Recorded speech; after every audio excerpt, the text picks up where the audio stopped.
मुबारक है वो जिसकी खता बख्शी गई और जिसका गुनाह ढांका गया।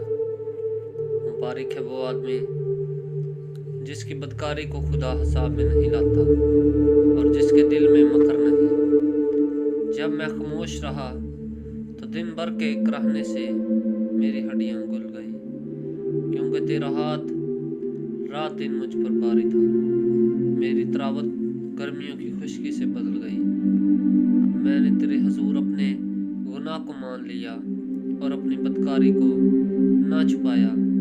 मैंने कहा, मैं खुदावंद के हुजूर अपनी खता का इकरार करूंगा, और तूने मेरे गुनाह की बदी को माफ किया। इसलिए हर दीनदार तुझसे ऐसे वक़्त में दुआ करे जब तू मिल सकता है। यकीनन जब सलाब आए तो उस तक नहीं पहुंचने का।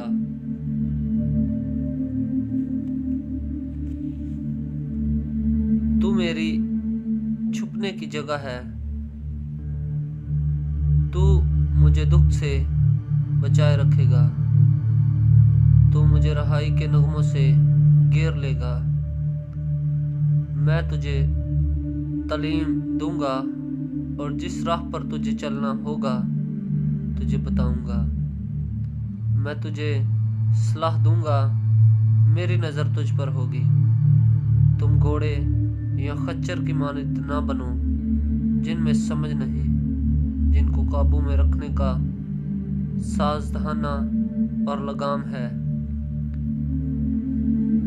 वरना वो तेरे पास आने के भी नहीं। शरीर पर बहुत सी मुसीबतें आएंगी और जिसका तवक्कल खुदावंद पर है, रहमत उसे घेरे रहेगी। ऐ सादको, खुदावंद में खुर्रम रहो, और ऐ रास दिलो खुशी से ललकारो। आमीन। ज़बूर 32 उसकी पहली आयत से आखिरी आयत के आखिर तक। आमीन।